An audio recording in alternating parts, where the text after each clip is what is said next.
recording now, and I'm going to screen share. All right, so y'all should see my screen with the immune system. Yes? Yes. All right. And then I've posted these videos. Like I said, they are a bit complex. They're a bit in detail. What I like to say is above our pay grade. But if you can hang on to, if you can, pick up some things, it's really valuable information because he does explain the different portions of the immune system really well. All right, and there's 3 of them. Yesterday we talked about what is the immune system. Basically, it's there to protect you, and it's got some accessory organs like the spleen and lymph nodes, stem cells, and everything. We talked about how our skin is our greatest defense, but it's more. Our immune system is more than just our skin. We talked about how that the lymphatic system was like a highway, right? And it being very similar to the cardiovascular, and as this image shows, it runs throughout our body, and it carries fluid as well, lymph fluid, and it carries cells, our immune system, our white blood cells, our defense, and it has major ports, or major, like I like to call them, the real big mega gas stations that you see on the road on road trips, and a lot of them are located in the axillary and mandibulary, the mandible, and here in the groin, and then we do have a lot throughout the gastrointestinal tract as well. We talked about that how important the bone marrow was, that all cells for our immune system, and including red blood cells, originate and come from bone marrow. All right, and that's the life source. And we found out about how stem cells derive from there as well. And we learned that the importance of stem cells and how they can, how they're playing a really big part in medicine, and how I truly believe they're the future of medicine.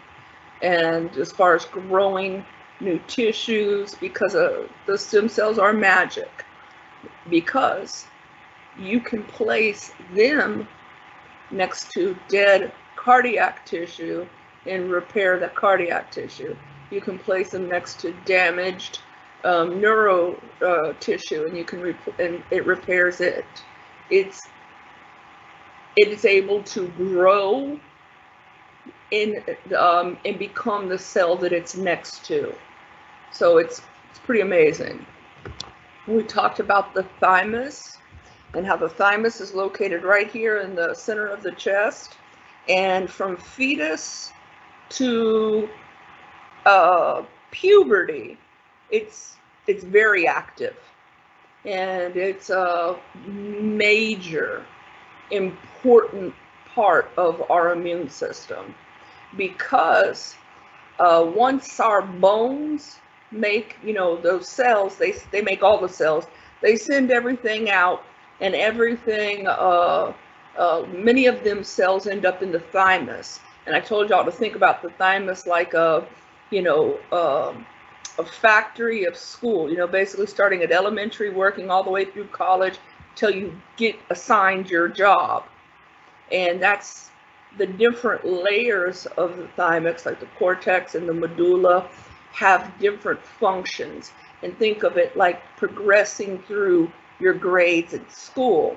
So, and in the end, the thymus then is, and this is shows you an example, an adult, it kind of dries and shrivels up. Sometimes it's not even able to be noticed because after puberty it stops working. And this is the part I wanted to get to. In the end, once the cells are ready to graduate and they have completed all of their training, they get assigned jobs. And these are some of the really important jobs that when we think of our cells that go to the thymus, we call them T cells. T stands for thymus. Now the cells that come from the bone and still do immune system response but stay out of the thymus, we call them B cells because they're still bone related. All right, so we have our B cells and our T cells. Now our T cells, they are broken down into different categories, and I explained this yesterday. Our cytotoxic, these are like our frontline Marine Corps right in the middle of the battle. Okay, they go straight to the source of the virus or bacteria or whatever, and they are fighting on the front lines. Our helper T cells, they have to put it very simple, is they help B cells, but they also say when these cytotoxic T cells are in the front lines and they're starting to feel tired and they're starting to lose morale, these helper cells actually go there and send out chemical signals that boost the cytotoxic cells and tell them, you can do it, keep going, right? And then the regulatory, once the battle's done, and hopefully we've won that battle, the regulatory cells, we call them suppressor T cells, because sometimes these guys just get all so pumped up, they're like, yeah, and then they just start going and killing everything.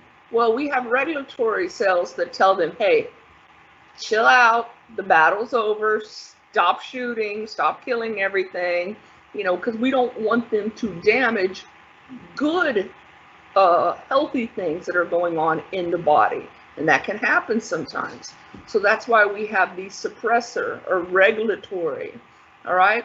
They help not only with T cells, but B cells as well, okay? So each one of these, and they're like I said, they're given a job. That video I shared with y'all showing you, and if you watched it, how the different,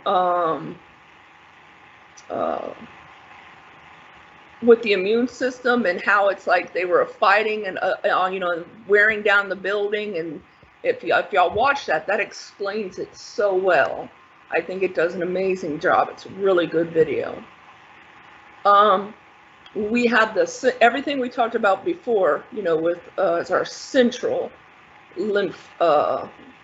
This, now we're going to move on to what we call our peripheral, and our peripheral is basically all of the pathways. So if we go back, you know, I like pictures. So everything down here, right, are limbs and the extremities. So we're talking peripheral. So this includes those pathways. It includes lymph nodes. It includes the spleen and the tonsils. So you'd want to know that. You'd want to know that that's part of the peripheral, right? And our lymph nodes, I've already kind of explained them to you. They are like a housing station, and they're usually pretty small, but they do a very important job. They store special cells. They can actually trap cancer, trap bacteria, traveling through the body in the lymph. They'd be like, hey, come here, you know, and trap them in there. And those cells inside destroy. These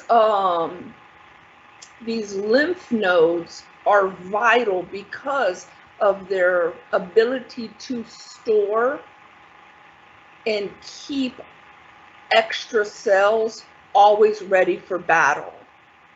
This is why if you've ever gotten an infection, you get sick or something, you'll notice, they say you get a sore throat or strep and you get little knots right here. That's your lymph nodes swelling, right? And that's telling you that, hey, there's a little battle going on, right?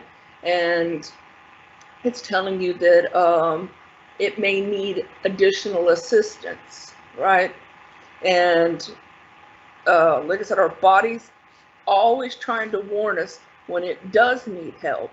And one of the ways is through our skin, like rashes and hives and markings. And other ways is swollen lymph nodes. This is just showing you some of the major lymph nodes. And I pointed out yesterday how you see the breasts are just completely, they're wrapped with lymph tissue and lymph nodes. And this is why it's important that women keep up with their mammograms when it's time, because unlike other places in the body, this area is highly susceptible. There are other areas that are susceptible too, but especially the breast for women, that if, stage 1, if not caught early, can lead to stage 2, which can lead to lymph nodes. And that means it's gone through the whole body. So we do not want it to spread, which we call metastasize, right? We want to keep it isolated. And I've mentioned this before, because say if you have a cancerous growth and they catch it at stage 1 in the breast, you have a 97% chance of completely surviving and living a normal life there on out. But at each time, for each stage it progresses, that decreases. Our B lymphocytes, and why are they B? Because we associate them with the bone, right? This is, like I said, everything's produced in the bone marrow, but B lymphocytes have a very important job. And I like to think of our B lymphocytes as, what do you call? Or our B cells. They're like the record keepers. They're like, back in the olden days, they're the ones who would write the scrolls and keep them hidden. And well, that's kind of what B cells do. B cells, not only do they keep a memory of everything that we've been infected by or come in contact with, but they keep a tiny little fragment of it. So we call those antigens, right? So if our body's exposed, say we had chickenpox when we were 4, then B cells took a tiny piece of it and stored it. So if chickenpox ever decides to walk back in and try to get in our body, the B cells are like, no, we already know your game, and already sends out the right cells, puts an end to it immediately. See, so they help with the memory, and that's basically like our purpose of antibodies, all right? And when we think of our antibodies, we think of they are the ways our body can prevent and certain things from reoccurring, like chickenpox or certain strains of the cold virus. And everybody's like, well, why do I still get the cold? And I mentioned this yesterday because there's thousands of strains of, the influenza, not influenza, of the cold virus.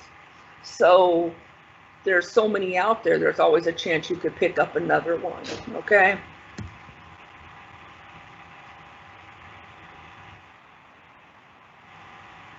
And then T cells, I don't know why that S is way down here. They're T because they're the thymus, right? And T cells themselves actually have a very special, when you look at their structures of T cells have cell receptors, all right? And when, like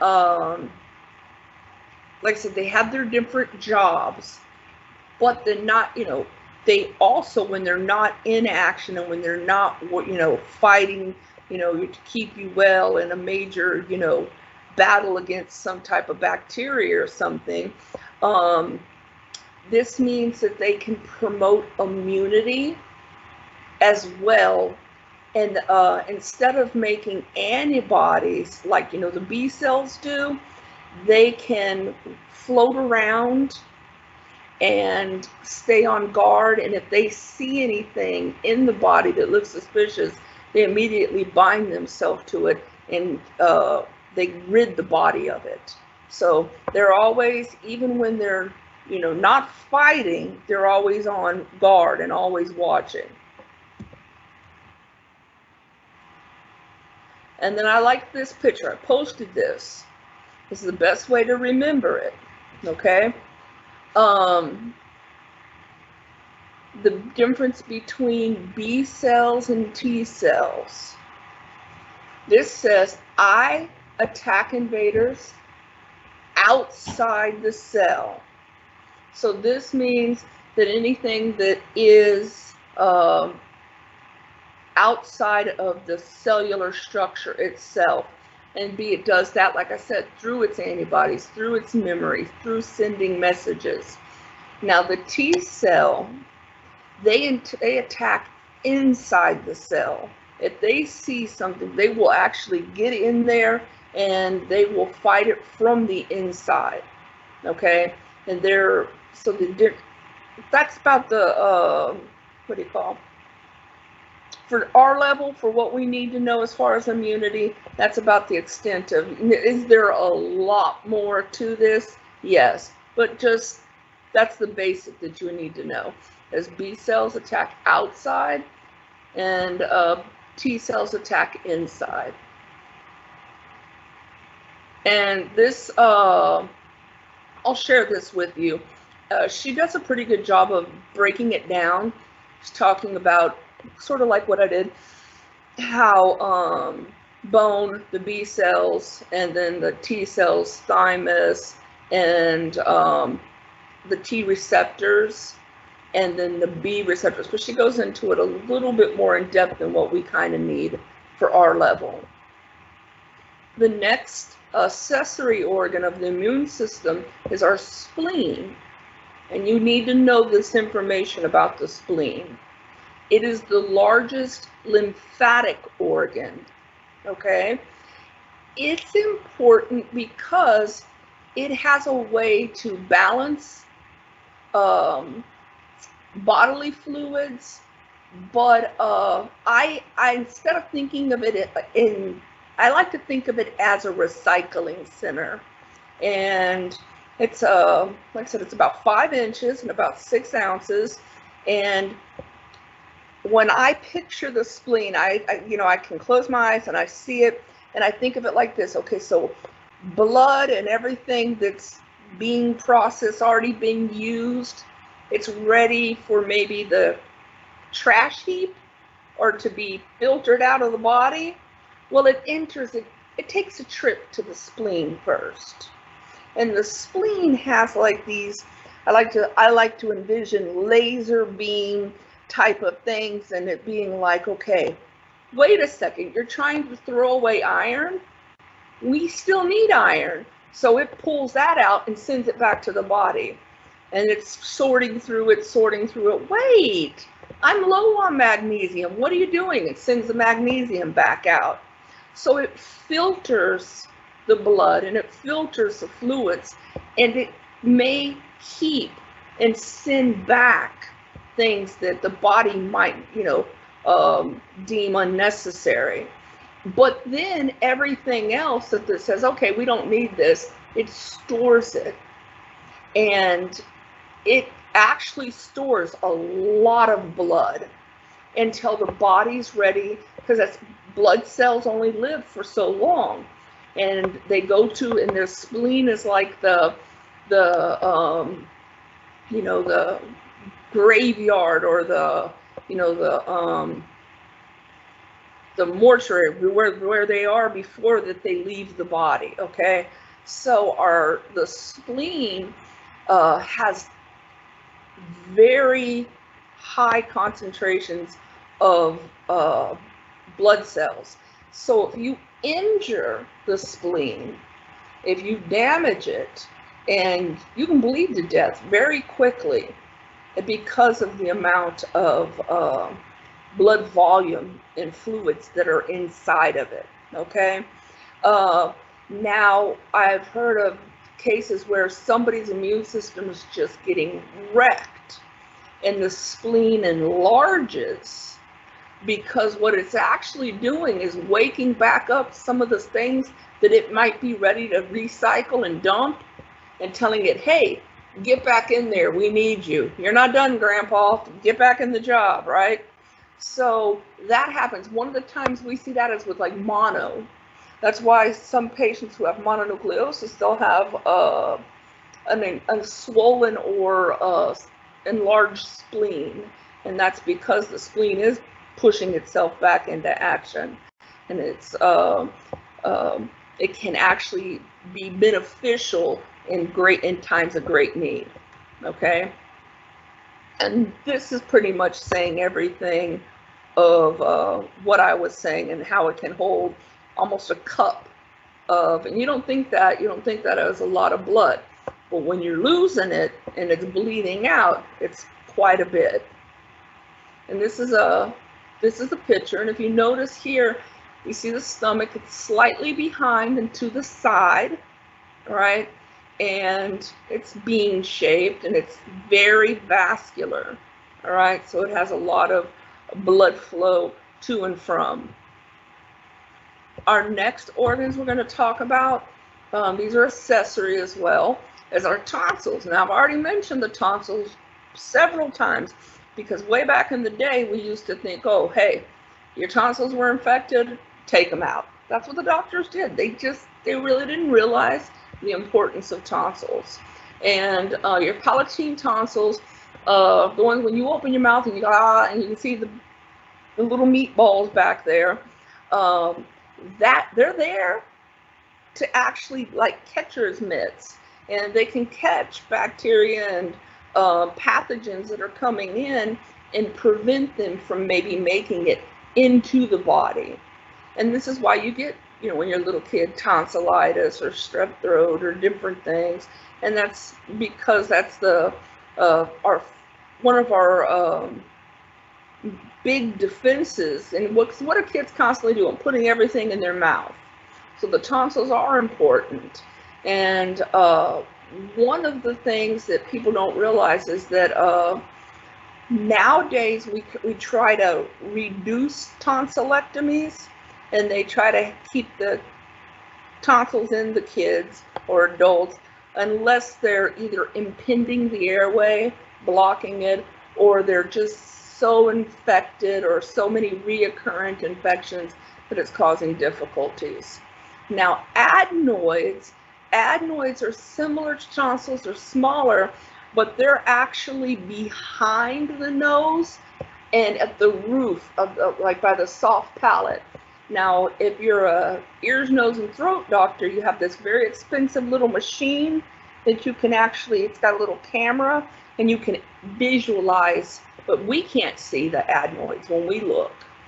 But the adenoids, if you snore, most likely it's because you're adenoids. Or you're obese and it's something dealing with the airway here. But if you're, a thinner person and you're a snorer, it's most likely related to adenoids. And this little picture here kind of gives us an example, shows tonsils, our uvula, and then here's that soft palate. Now, if you look at the side version of it, you can see, okay, here's the tonsils, but here's the adenoids. They're back here. And like I said, the doc's got a special little thing they can put in there with a little camera and a mirror, and they can see them, they can visualize them. And with people who have snoring problems, a lot of times what we see is that these are enlarged, that they're big. So sometimes if a patient goes in for a tonsillectomy, they'll remove the adenoids as well.